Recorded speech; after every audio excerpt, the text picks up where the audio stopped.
Good day. I'm Gary, and this is Google Search Office Hours for the month of November. Today, we have Alan, Dewey, John, Lizzie, and myself answering questions you've submitted. We're still experimenting a bit with this audio-only format, and we really welcome your feedback along the way. So take a listen and let us know how we're doing. All right, let's get started. Abhishek is asking, can we use multiple values in one schema markup field using comma separation? For example, g10 equals value 1, comma, value 2. Well, as always, you should check the documentation for the particular feature because some of the guidance might differ from feature to feature. But in general, it's a good markup practice to specify one value per field. In the case of g10, there should only really be one value, since this is a unique product identifier. If you're specifying a g10 and ISBN, then use the g10 property and then the ISBN property so that we know which value applies to which property. Pierre asks, the disavow feature in Search Console is currently unavailable for domain properties. What are the options then? Well, if you have domain level verification in place, you can verify the prefix level without needing any additional tokens. Verify that host and do what you need to do. Also, keep in mind that disavowing random links that look weird or that some tool has flagged is not a good use of your time. It changes nothing. Use the disavow tool for situations where you actually paid for links and can't get them removed afterwards. Hello, this is Dewey recording for SEO Office Hour. Latha asked, how bad is helpful content update for sites accepting guest posts for money? Our systems can identify sites with low value, low quality content, or content created just for search engine. Sites accepting guest posts for money without carefully vetting content and links risk ranking lower in search results, not just because of the helpful content update, but also because of the other systems that we've already put in place. What to do when Google does not detect the canonical tag correctly?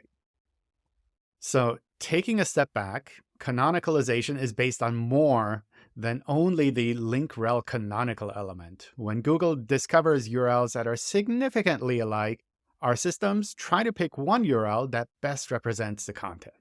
For that, we take into account not only the link rel canonical, but also redirects, sitemaps, internal links, external links, and more. If you have strong feelings about which URL should be used, then make sure that all of your signals align. Keep in mind that canonicalization is mostly about which URL is shown. It's not something that affects the ranking of the content. If a site has a directory covering a niche topic which isn't searched for very often, is Google more likely to crawl and index the pages if the content is short and so is cheaper to store it in the index? This is an interesting question. The length of the content doesn't influence how often we crawl and whether we index it. It also doesn't contribute to the crawl rate of a URL pattern. Niche content can also be indexed. It's not in any way penalized, but generally content that's popular on the internet, for example, many people link to it, gets crawled and indexed easier. Paul asked, could dynamic sorting of listings be the reason for not indexing product images? It is unlikely that dynamic sorting of listings would be the reason for product images not being indexed. Your product images should be referenced from your product description pages so we know the product the image is for. If needed, you can create a sitemap file or provide a Google Merchant Center feed so Google can find all your product pages without depending upon your listings page. Sergey is asking, is there a time frame for the site migration? We're migrating a large site to a new domain at the moment. After 4 months, there is still no signs of the new domain getting SERP positions of the old one. So what should we do? With a big change like this, it's totally normal to see ranking fluctuations, especially while you're still in the middle of the migration. There's no set time frame for when things will settle down, and also keep in mind that only moving one section of your site is not necessarily indicative of a whole site move when it comes to search. If you're still moving things around, you're going to continue to see fluctuations.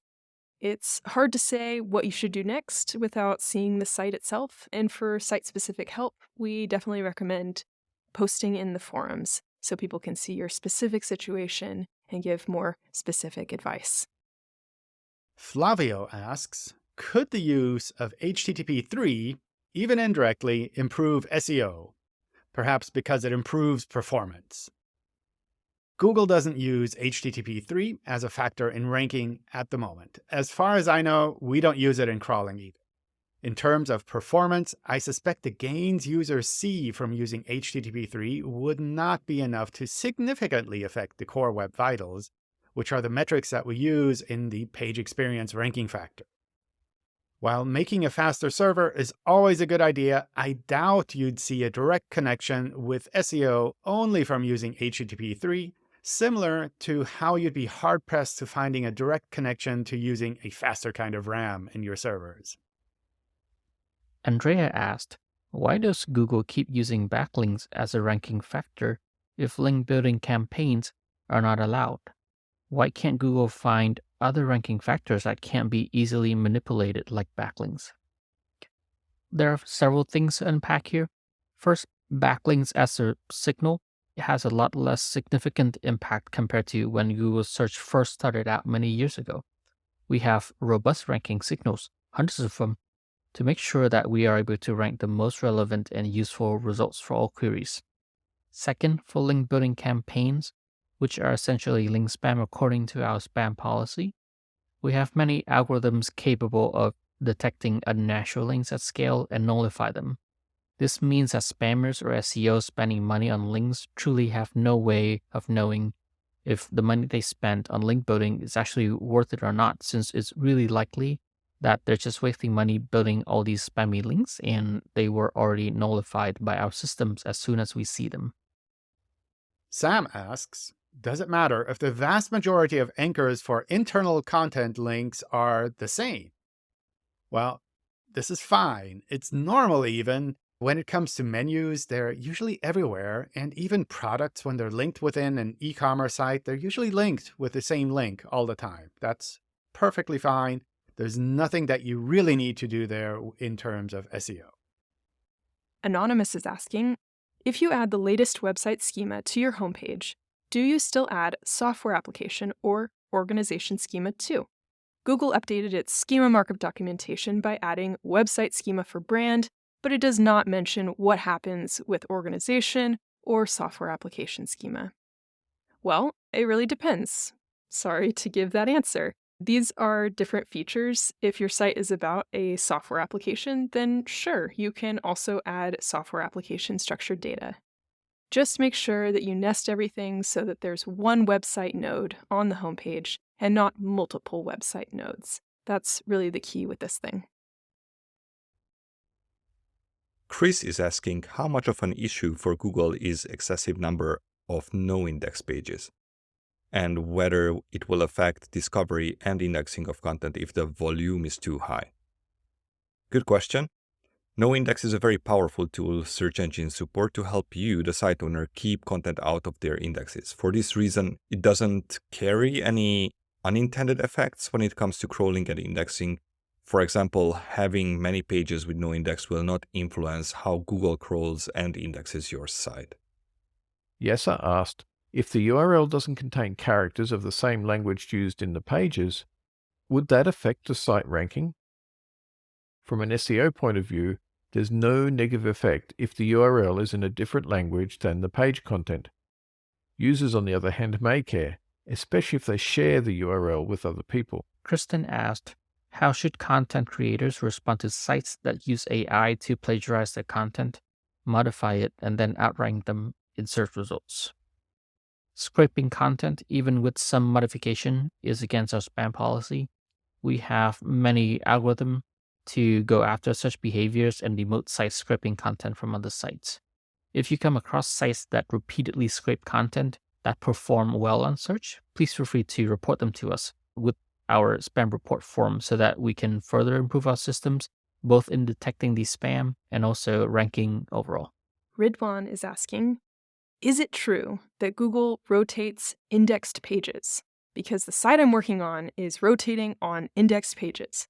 Like, for example, page A is indexed on Monday through Thursday, but not indexed Friday through Sunday. Okay, so the answer is real quick. No, this is not true. We are not rotating the index based off of days of the week. Anton asks, should we keep an eye on the ratio between indexed and non-indexed pages in Search Console in order to better recognize possibly wasted crawl budget on non-indexed pages? No, there is no magic ratio to watch out for. Also, for a site that's not gigantic, with less than 1 million pages perhaps, you really don't need to worry about the crawl budget of your website. It's fine to remove unnecessary internal links, but for small to medium-sized sites, that's more of a site hygiene topic than an SEO one. Joydev asked, how to enable the Discover feature? You do not need to take any action to make your content enabled for Discover. We do that automatically. Google, however, uses different criteria to decide whether to show your content in Discover versus search results. So getting traffic from search is not a guarantee that you'll get traffic from Discover. Sam is asking another noindex related question. Quoting, a lot of SEOs are complaining about having millions of URLs flagged as excluded by noindex in Google Search Console, all to nonsense internal search pages linked from spammy sites. Is this a problem for crawl budget? Noindex is there to help you keep things out of the index, and it doesn't come with unintended negative effects, as we said previously. If you want to ensure that those pages, or their URLs more specifically, don't end up in Google's index, continue using noindex and don't worry about crawl budget. Lalindra is asking, would it be considered thin content if an article covering a lengthy topic was broken down into smaller articles and interlinked? Well, it's hard to know without looking at that content, but word count alone is not indicative of thin content. These are two perfectly legitimate approaches. It can be good to have a thorough article that deeply explores a topic, and it can be equally just as good to break it up into easier to understand topics. It really depends on the topic and the content on that page, and you know your audience best. So I would focus on what's most helpful to your users and that you're providing sufficient value on each page for whatever the topic might be. Michelle is asking, HTTPS reports Help Center documentation says lots of 404 pages can prompt Google to stop crawling and processing URLs. How much is a lot of 404s? And can having lots of linked 404s in a website affect this? Well, this is awkward. Thank you for this question. We fixed a typo in our documentation that initially suggested that 404 HTTP status codes cause crawling to stop on site level. It should have been HTTPS certificate errors instead of 404 errors. Feel free to have as many 404 errors as you need on your site. They don't affect crawling of your website overall. 404 pages are a very healthy part of the internet. Iman asked, what is the current state of key moments video markup? It seems like this snippet is only available for YouTube videos. Is that the case? Key moments video markup is live and used by a range of video providers. It is not specific to YouTube. If our online documentation is not sufficient, try reaching out in the public forums. A user called Weird All website asks, my new website, Weird All, is not showing up in searches when I type in the full name of the website. It confuses the term with the name of the singer Weird Al. As someone who has grown up listening to lots of Weird Al music, I totally sympathize with Google and with other search engines. For the most part, if people are going to type in Weird All with 2 L's, probably they meant to reach Weird Al instead. Essentially, when it comes to SEO for these kind of things, it's important that you pick a site name that is not just a typo of something that's really well known, because you're going to have a really hard time differentiating yourself from there. If something looks like a typo to our systems, we will try to treat it as a typo, and we will try to guide people to what they're probably looking for. And this is something that our systems can work out over time as we see that, well, actually, people really want to go to Weird Al and not hear from Weird Al. But this takes a lot of time. And especially when you're talking about someone as established as Weird Al, you're going to really have a hard time differentiating yourself in that regard. Anonymous is asking, is it possible to get FAQ featured snippets with just pure HTML? As simple HTML as possible, not referring to schema markup.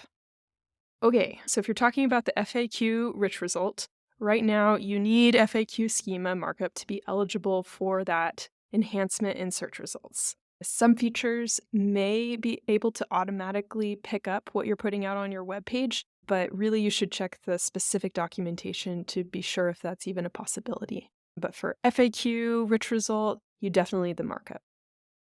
Esben asks, regarding self-referring canonicals, my idea is that they provide a uniqueness signal for deduplication, but I see conflicting views. What do you think, John?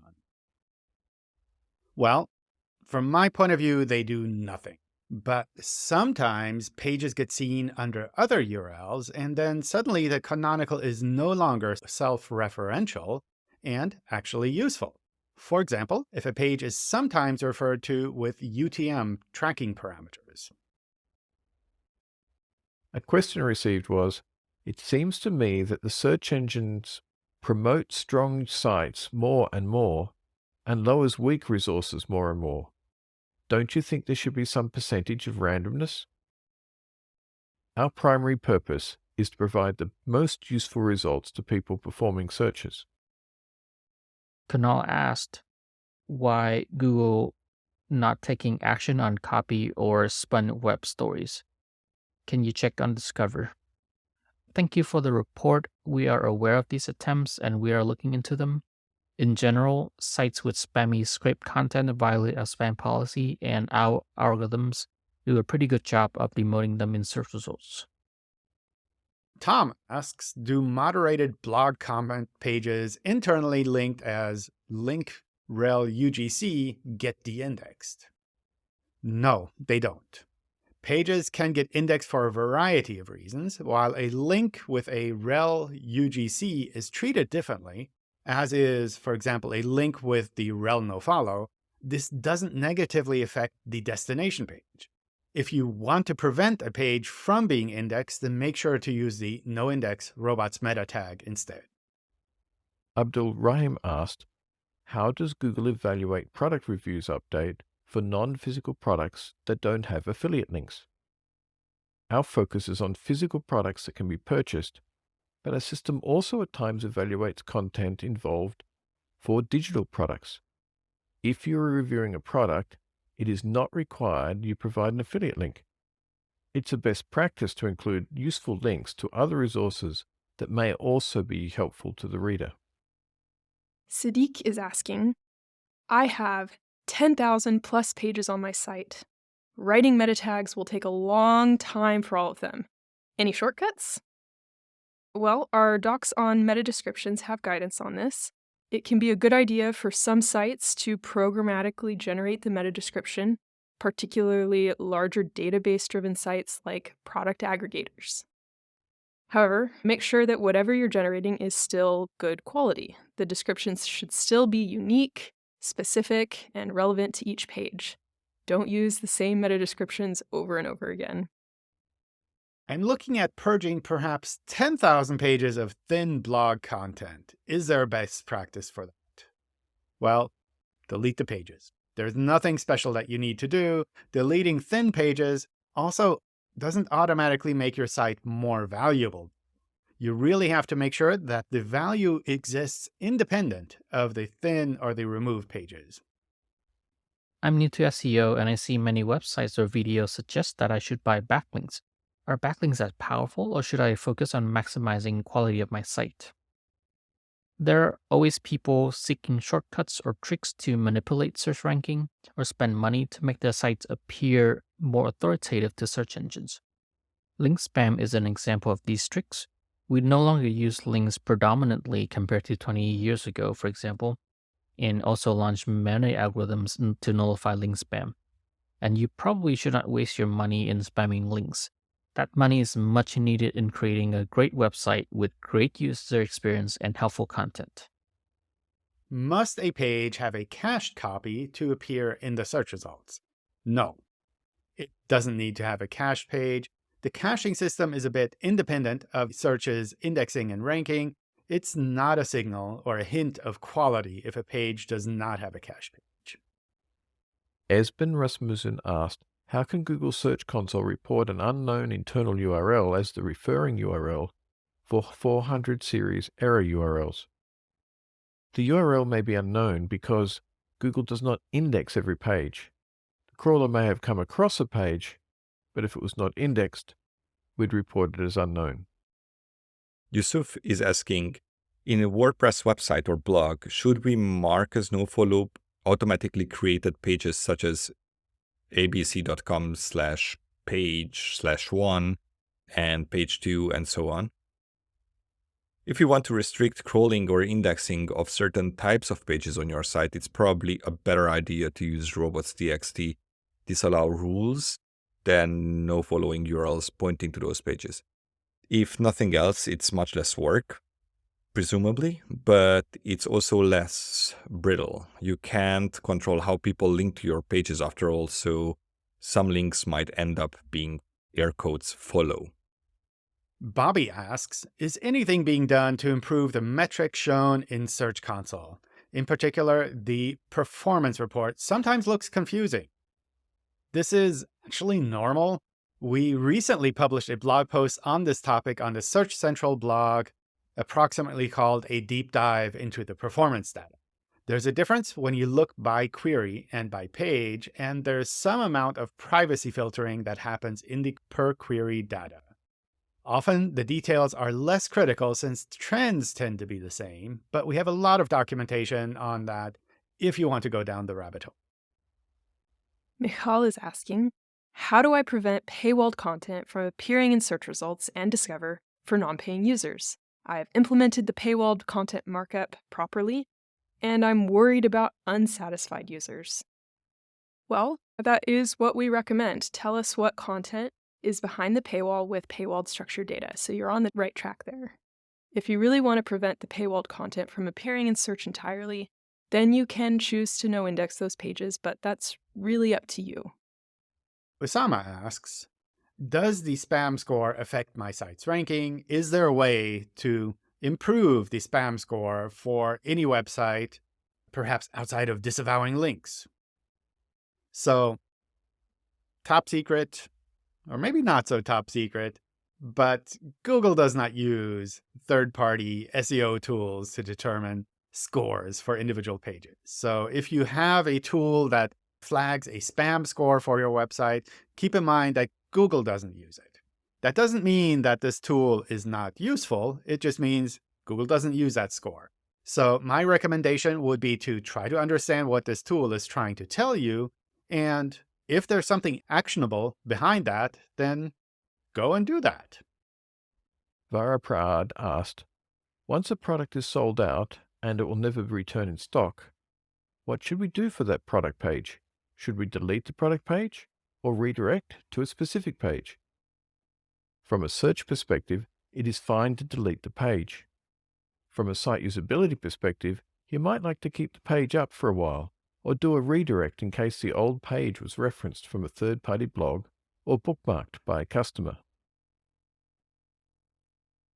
Thomas asks, if hreflang is used, but they're missing return tags, will hreflang still be considered for those tags, or will those errors have an effect across the website? When we look at hreflang, we take into account any valid hreflang annotations. And when it comes to broken ones, for example, ones that don't have a link back to those individual pages, then we will drop just that connection. So if you have one page that has 3 working hreflang annotations and 1 broken one, we will just ignore that 1 broken one because we can't figure out how it works, but we will continue to use the others that you have specified on that page. And since hreflang is a per-page annotation, if you're doing this across your website and you have some that work and some that don't work, we will take into account the ones that work and we will just ignore the ones that don't work. There's no negative effect from the ones that don't work, other than that they don't do hreflang. That said, if you're testing your site and you find these kinds of broken annotations, my recommendation is still to fix them, just so that you take that one worry out. And whenever you notice issues like this, often there's simple things that you can do to just fix that. I would try to fix that, but it's not going to have a negative effect on the other annotations that you have across your site. Damian is asking, how do you suggest a website can implement hreflang when there is no control over brand sites in many countries? Fantastic question, and hreflang is an important and complicated topic. Implementing hreflang among many variations of a site can be quite challenging indeed. However, there's an easy way to control all the hreflang from a single location: sitemaps. Search for sitemap cross-submits on sitemaps.org to learn how to set it up, and then add the hreflang blocks to your sitemaps instead of your HTML pages. This can simplify the process quite a bit. Andrew asks, can hreflang sitemaps be placed in any folder location? Yes, there's nothing special about hreflang sitemaps. These are traditional sitemap files with additional hreflang annotations included in them. You can position them on your site like any other sitemap file. You can use the robots text file to submit them, and they can be located anywhere. If you use Search Console to submit them, you can locate them anywhere within your verified sites. The same idea applies to sitemaps with image or video annotations. Ease Kennedy asked, what is happening to a website that is not indexed again? I would first check Google Search Console to see if there are any errors blocking us from crawling your site. But Google doesn't index everything on the web, so you really need to make sure your content stands out in terms of quality. Amy asks, I have a site in 13 languages. As authors leave, the articles are dropped with new language updates. The client gives us 2 options: either drop the X default or use the last translated language as the X default. Which is better? This is totally up to you. You can specify languages on a per-page set basis. It doesn't have to be the same across the whole website.